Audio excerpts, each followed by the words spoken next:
자, 우리 찾으셨으면 저와 여러분이 교독하겠습니다. 제가 먼저 읽을게요. 그들이 다시 예루살렘에 들어가니라. 예수께서 성전에서 거니실 때 대제사장들과 서기관들과 장로들이 나와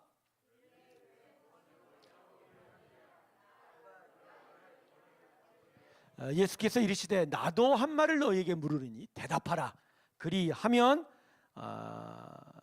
그리하면 나도 무슨 권위로 이런 일을 하는지 이르리라.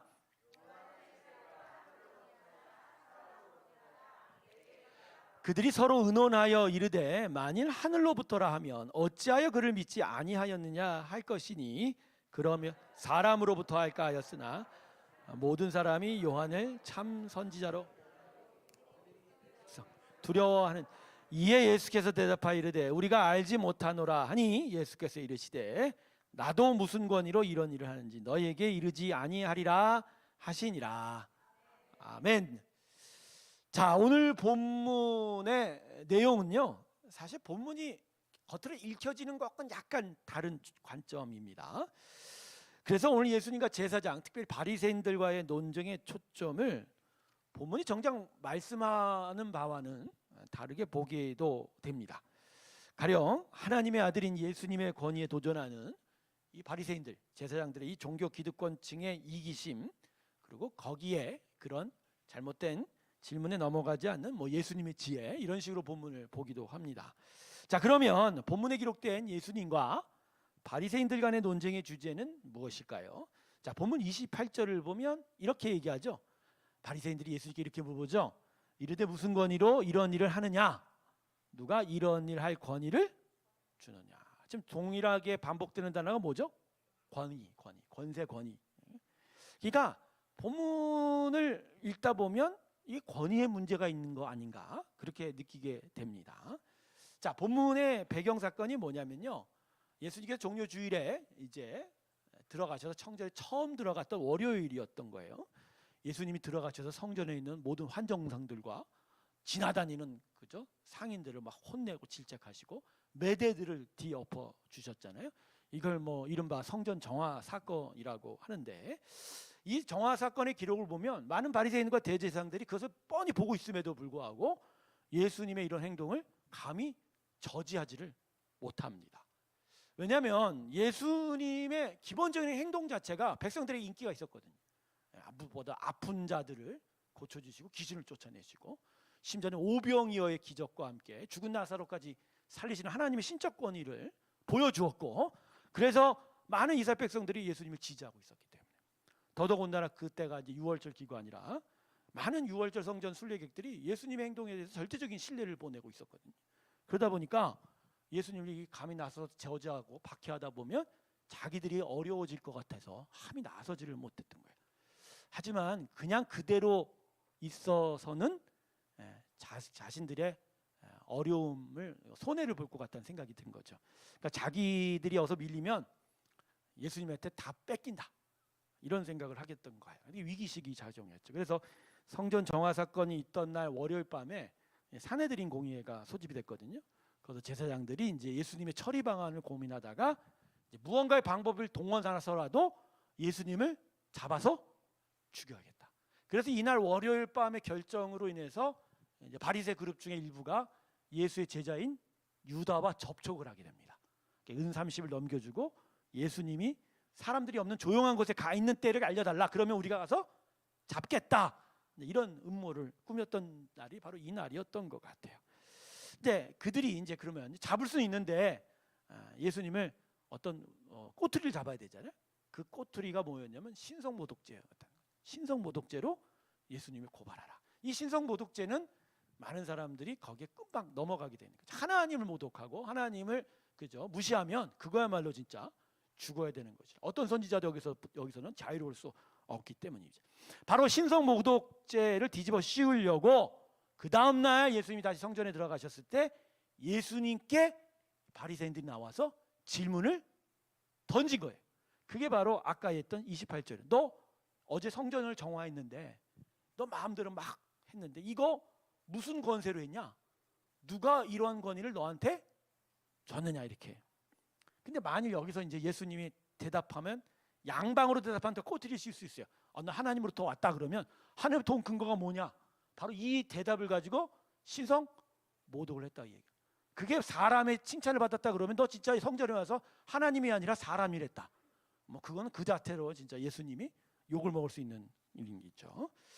그런데 우리 예수님께서 누구십니까? 지혜 중에 지혜이십니다. 바리새인들의 이러한 의도를 알아차리고 음모에 넘어가지 않고자 오히려 예수님이 어떤 방법을 쓰세요? 그럼 나도 한 가지 먼저 질문하겠다. 그럼 너 그 질문에 대답을 하면 나도 니들 질문에 대답을 하겠다. 그러면서 뭐라고 물어보세요? 뭐라고 물어보세요? 세례 요한에 대해서 물어보죠. 30절 보면 뭐죠? 요한의 세례가 하늘로부터냐 사람으로부터냐? 내게 결론적으로 바리새인 이 제사장들이 대답을 합니까 못합니까? 왜 못해요? 대받고 당한 거죠. 이른바. 왜냐하면 어떻게 대답해도 예수님이 여기에 대해서 물건을 얻을 수 있는 거죠. 가령 세례 요한이 하늘로부터 왔다 그러면 예수님이 뭐라 그럴까요? 나도 그랬어. 그러니까 자기가 하늘로부터 직접적인 얘기 안 하지만 세례 요한이 하늘로부터 왔듯이 나도 그래 이렇게 얘기하면 할 말이 없어요. 가령 세례 요한이 사람의 권세다 그러면 이미 세례 요한이 하나님의 선지자임을 알기 때문에 그 권세에 대해서 너희들 잘못 생각하는 거다. 이렇게 논박을 당할 수 있게 되는 거죠. 자, 이게 오늘 본문을 우리가 겉으로 읽은 내용이에요. 근데 이게 오늘 말문이 말씀하고자 하는 진짜 주제는 아니라는 거예요. 왜 그러냐?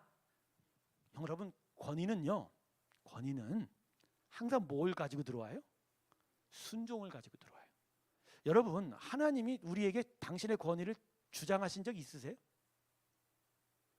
여러분, 사실요, 하나님은 우리에게 당신의 권위를 주장하시지 않습니다. 하던 안 하던 그분은 하나님이세요. 성경이요, 우리에게 계속하여 나는 하나님이다, 너는 나한테 복종해라 이렇게 얘기하는 것 같죠? 아니에요, 여러분. 성경은 그게 주제가 아니에요. 성경은 왜 하나님의 권위가 분명한데 왜 순종하지 못하느냐에 대한 그 원인에 대해서 얘기하는 거고, 그것을 어떻게 회복할 것인가에 대해서 얘기해요. 하나님이 그냥 우리가 나는 하나님이야 왜 나한테 복종 안 해 이런 식으로 얘기한 적이 없는 거예요. 그러니까 오늘 본문이 예수님의 권위가 어디 있냐라고만 얘기한다면 이건 성경의 주제하고는 달리 있는 거예요. 예수님이 오늘 성전 정화 사건을 하면서 이 문제를 가지고 들어온 건 이 권위 앞에 너희는 순종하지 않고 있다라고 얘기하는 거예요. 그래서 성경이 항상 하나님의 권위에 대해서 얘기하면 뭐에 대해서 항상 이야기하는 거라고요? 여기 밑에 뭐죠? 순종. 그래서 우리 새롬교회의 올해 주제 순종은 항상 뭘 끌고 가는 거예요? 하나님의 권위를 끌고 가는 거예요. 자, 오늘 본문에 보면 제사장들과 바리새인들이 이게 출신 배경이 달라요. 바리새인들은 자기들이 율법으로 구별되어 있다서 바리새파라고 하지만 제사장들은 사두개파예요. 이들은 육체의 부활을 안 믿는, 어떻게 보면 종교의 기득권을 가지고 막 행사를 했던 그런 사람들이거든요. 출신 배경도 다르고 지행하는 바도 달라요. 그럼에도 불구하고 이들이 하나로 연합해서 예수님을 좀 함정에 빠뜨리려고 하는 이유가 뭘까요? 여러분, 진짜 이 사람들이 권위를 한번 확인해 보고 싶었을까요? 진짜 예수가 진짜냐? 이거 확인하고 싶었을까요? 아니에요. 그게 아니에요. 예수를 이렇게 묻고 질문한 건 진리를 확인하고자 한 차원은 아니에요. 그건 이미 이전에 끝난 문제예요. 자기들도 알아요. 예수는 분명히 하늘로부터 온 선지자인 거 알아요. 하나님의 아들까지는 몰라도 이거 하나님 보낸 사람 알아요. 여러분 생각을 해보세요. 병든 자 고치는 것도 일반 선지자들이 할 수 없는 일을, 이것도 거듭거듭 할 뿐만 아니라 죽은 나사로를 살리셨습니다. 여러분, 죽은 자를 되살리는 기적은요, 이전에 이스라엘 왕국에 누가 했어요? 엘리야, 엘리사 정도만 했어요. 그는 나타나지 않았던 기적이에요.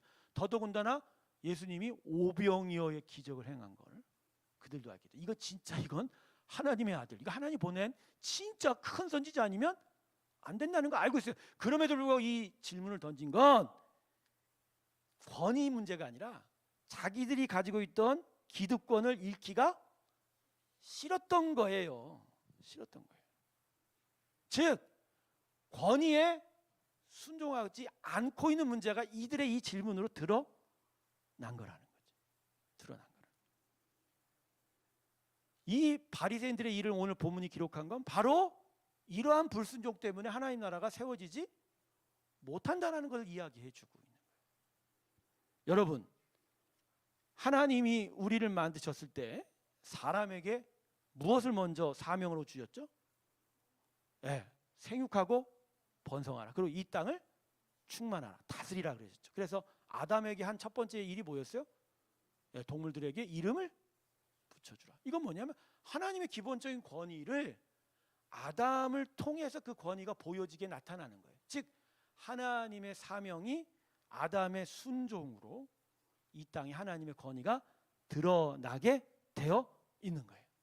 그러니까 사람은 기본적으로 하나님의 권위에 복종하게 돼 있어요. 그리고 그 순종함으로 하나님과 함께 영광 받는 거예요. 모든 몸만. 이게 사람의 기본 삶이거든요. 근데 이게 깨져버렸죠. 어떻게 깨졌어요? 아담이 선악과 먹고 하나님의 말씀 어기면서 거기서 순종이 깨지니까 하나님 권위도 안 나타나게 된 거죠. 그러면서 온 우주 만물이 어떻게 돼요? 뒤틀리게 된 거예요. 영적 질서가 다 뒤틀리게 된 거예요. 여러분, 요새 농촌 가면은 멧돼지들이 산에서 논밭으로 내려와서 작물들 다 망친다고 하지 않습니까? 근데 여러분, 멧돼지가 왜 논밭으로 내려올까요? 어? 먹을 게 없어졌죠. 근데 그 먹을 게 없어진 게 뭔지 아세요? 사람이 들어가지 말라는 땅을 들어가 버린 거예요. 그러니까 다 하나님의 권위 안에 순종하여 자기 영역을 지키면 되는데 하나님의 권위에 순종하지 않으니까 인간이 탐욕을 부리고 모든 것들을 다 자기 것으로 삼으면 동물들이 먹을 것이 자기 땅이 사라져버려요. 그러니까 어쩔 수 없이 내려오게 돼 있는 거죠. 그래서 여러분, 뱀에 사람이 가끔 뱀에 물리잖아요. 내가 볼 때는 그 뱀이 잘못한 게 아니라 사람이 잘못한 거예요. 그 왜 들어가냐고 거기를. 아니 왜 거기 가서 다른 것들이 먹어야 될 산나물이나 산삼이나 그거 왜 캐러 다니냐 말이야. 그건 걔네들 거예요. 우리 게 아니에요. 그래요 안 그래요? 그래요 안 그래요? 왜 뭐하러 산에 가다가 삼삼씨를 뿌려? 그걸 가지고 산양삼이다 뭐 장내삼이다 비싸게 팔아먹냐고요? 어? 아니 참. 자, 제가 오늘 이야기하고 싶은 건 뭐냐면 우리에게 순종의 문제는 기본적으로 하나님 나라 전체가 세워져 가는 문제라는 거예요. 그래서 우리에게 진짜 중요한 건 정말 순종인 거예요. 순종이 있을 때 하나님 나라가 세워지는 겁니다. 할렐루야. 예수의 복음은요, 그냥 예수 믿고 내 삶과 내 가정이 좀 잘 살게 되고 또 많은 것을 얻어서 좀 편하게 되는 거 아닌 거 제가 거듭거듭 얘기하죠. 예수의 복음은요 개인적인 영역에서 이루어진 게 아니에요. 제가 이번 새벽 예배 때 그랬어요. 예수님이 나 같은 사람 진짜 살리고 배부르게 살게 하려면 뭐하러 예수를 십자가에 죽이냐고요. 그냥 나 같은 사람 살려주려면 그냥 그래 얘다 돈 많이 받아 먹어라. 좀 사업만 잘하게 하면 나 혼자는 살 수 있단 말이에요. 근데 왜 굳이 아들 예수를 십자가에 죽이냔 말이에요. 그 아들 예수를 통해서 온 인류의 죄를 대속을 담당시켰냔 말이에요. 그건요 우리 각각의 영혼을 살리시는 것을 넘어서 거기서 죄의 사망의 권세를 깨트리는 거예요. 죄의 사망의 권세가 모든 사람들을 얽어매고 있으니까 거기에서 용서받지 못하고 거기에 매여 사니까 죽음으로 가니까 예수의 십자가 대속을 통해서 사망 권세를 깨트리는 거예요. 더해서 부활시함으로 말미암아 완전한 생명의 승리를 이루는 거다. 할렐루야. 그러니까 예수의 십자가는 기본적으로 하나님 나라예요. 우리의 불순종을 통해서 들어온 사단 마귀 세상의 나라가 십자가를 통해서 깨지는 거예요. 그러니까 여러분 십자가로 인해 구원받은 우리는 그냥 예수 믿고 복받는 정도의 차원의 얘기가 아니에요. 그건 진짜 복음에 내가 볼 때는 제일 반대되는 쪽이야. 나 예수 믿어서 복받을래? 여러분 이게 복음에 가장 맞는 장애물이에요. 진짜 내가 예수의 복음으로 하나님의 구원의 자녀가 되었다 그러면 이젠 내 삶에서 나와 나를 포함한 이 지구 땅에 이제 세상 나라는 뭐다? 깨졌다. 하나님의 나라가 나한테 들어온다는 거예요. 자, 그러면 어떻게 돼요? 순종해야죠. 그 하나님의 뜻들이 내 삶을 통해 드러나는 걸 어떻게 된다? 순종해야 되는 거죠. 순종해야 돼요. 여러분 믿음은 그래서 순종입니다. 할렐루야. 뭐라고요? 믿음은 순종이에요. 믿음은 하나님이 주신 은혜에 대한 순종을 포함하는 거예요. 포함하는 거예요. 하나님의 은혜가 우리의 영적인 눈을 열어요. 그래서 우리가 하나님을 알게 돼요. 그 하나님을 믿게 되죠. 그러면 반드시 그 믿음은 반응을 하게 되어 있는 거예요. 가령 마음으로 믿어 의에 이르고 입으로 신하여 구원에 이르. 근데 이 입으로 신한다는 게 그냥 물리적으로 육체적인 얘기로 아멘 하는 게 아닌 거예요. 내가 마음에 믿으면 내 입이 움직여야 안 움직여요? 당연히 손발도 움직이는 거예요. 그러니까 믿음의 반응이 있어야 되는데 이 믿음의 반응이요, 이게 좀 더 구체적으로 보면요, 의지적인 각성으로까지 연결이 돼야 돼요. 근데 이제 거기까지 가기가 힘이 든 거예요. 근데 이게 절름발이라는 거예요. 가령 우리가 이제 영의 눈이 뜨면 진리가 보여요. 아, 진짜 하나님 계시는구나. 하나님이 진짜 우주 만물을 창조하셨구나. 이게 진리적인 각성이거든요. 그러니까 지식적으로 깨달음이 와요. 그럼 세상 사람과 다른 지식을 갖게 되죠. 지식적인 믿음이에요. 그리고 감성적으로도 느끼게 돼요.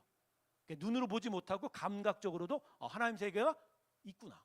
가령 오늘 이 예배 드리는 가운데도, 그죠? 이 밤에 이 사람들이 이렇게 모여 찬양하는 게 그냥 허무맹랑하게 그냥 지들끼리 모여서 뭐 하고 있는 애가 아니죠. 남들은 그렇게 보지만 우리는 지금 뭘 느껴요? 여기에 누가 계세요? 우리 안에 성령이 들어와 우리를 기쁘게 하는 거 우리가 깨닫게 돼요. 그러니까 감성적으로 느끼는 거, 하나님의 존재를 느끼는 거예요. 이게 영감이라고, 이게 감성이라고. 그런데 여기에 머물지 않아요. 지식이 깨달아지고 감성이 열릴 때 이것대로 살아야 한다는 의지적 각성까지 나타나게 돼요. 이 의지적인 각성이 바로 뭐라? 순종이라는 거예요. 자, 이 순종이 있을 때 비로소 믿음이 작동하기 시작하는 거예요. 여러분 자신의 믿음을 한번 잘 생각해 보세요.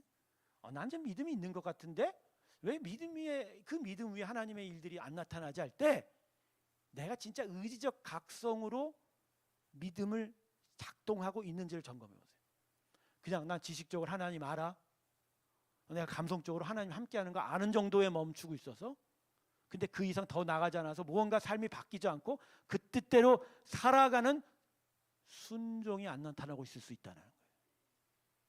그러면 하나님의 나라가 작동이 돼야 안 돼요? 안 되는 거예요. 대부분의 성도님들이 바로 여기서 머물러요. 여기서 이 의지적 각성으로 못 가는 거예요. 못 가는 거예요. 의지적 각성과 그 순종으로 가야 하나님 나라가 이루어져 가는데 그게 작동이 안 되니까 알고 느끼는 정도에서 그냥 형식적으로 종교적으로 자신의 신앙의 행태가 고착화되기 시작합니다. 한계를 못 넘어가니까. 근데 이미 하나님은 알았거든. 그러니까 뭔가 하나님은 알았으니까 예배실에 와서 예배를 드리는데 순종이 안 되니까 하나님의 나라가 오지를 않는 거예요. 그 열매가 없는 거죠. 하나님이 원하시는 변화가 없는 거죠. 그리고 어떤 영적 영향력이 없는 거죠.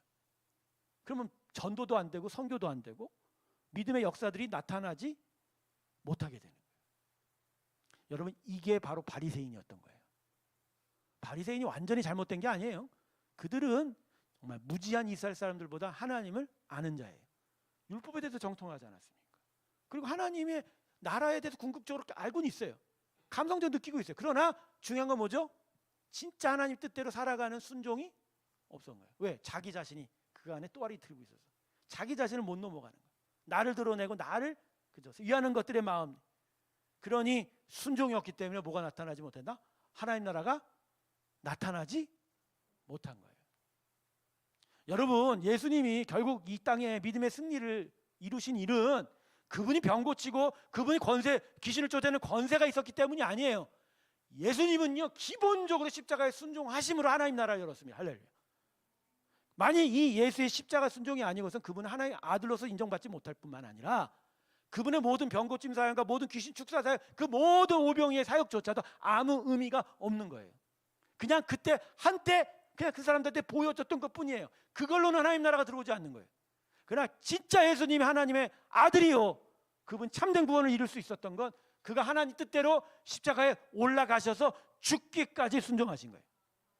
바로 그 순종 하나로 이 땅에 하나님 나라가 들어오기 시작해요. 근데 그 순종의 나라, 그 순종으로 들어온 하나님 나라가 우리 안에 들어오려면 우리도 순종해야 돼요. 순종. 자, 오늘 설교 제목이 뭐죠? 순종의 장애물. 네. 이게 뭐냐? 결국 내 안에 이 의지적 각성으로 나아가지 못한 걸 막고 있는 내 자신이다.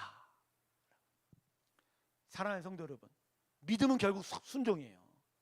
하나님께 내가 순종하냐, 그 뜻 앞에 내가 엎드리느냐, 그 뜻이 가장 중요하냐, 그 뜻대로 내가 살겠다라고 계속 고백하고 있는, 여러분 이게 믿음인 거예요. 이게 있어야 우리 안에 믿음의 나라가, 하나님 나라가 세워지기 시작한다. 그래서 예수님이 아주 주정한 얘기를 하셨잖아요. 재물과 하나님을 한 번에 섬기지?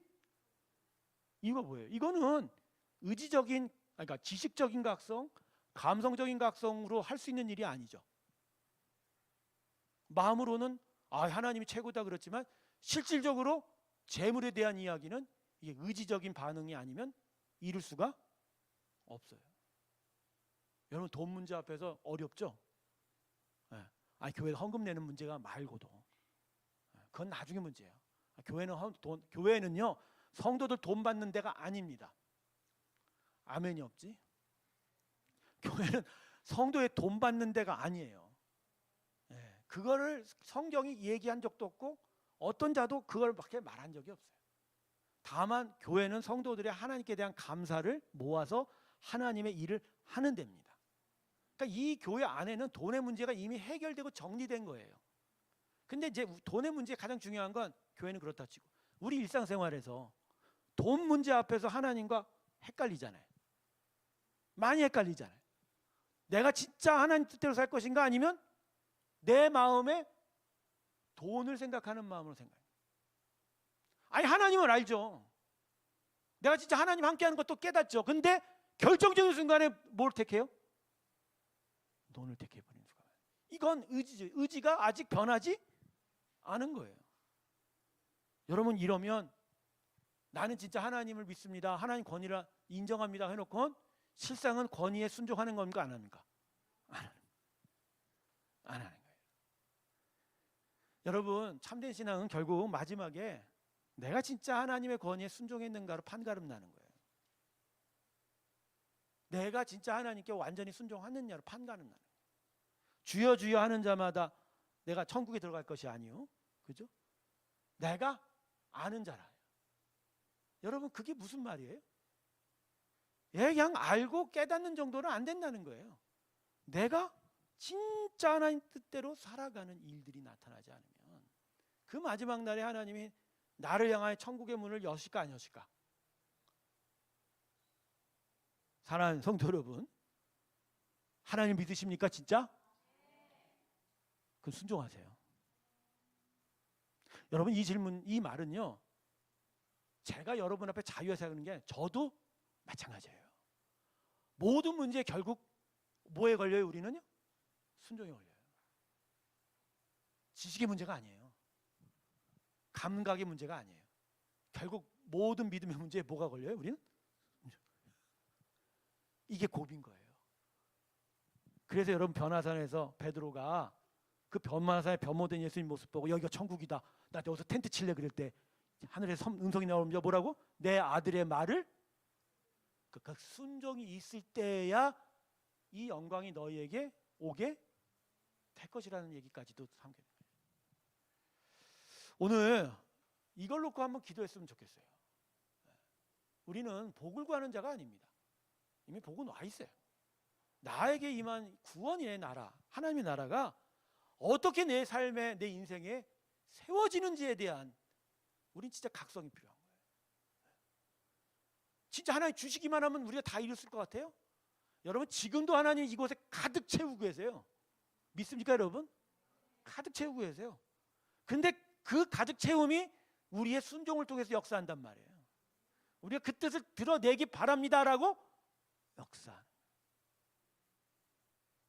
순종이 우리 안에서 정말 참된 하나님의 나라를 이루게 되는 키라는 것을 기억하면서 오늘 이걸 놓고 기도하세요. 하나님 아직도 내 삶에 영적 질서나 영적 풍요함들이 없다면 하나님 그건 내 순종의 문제일 겁니다.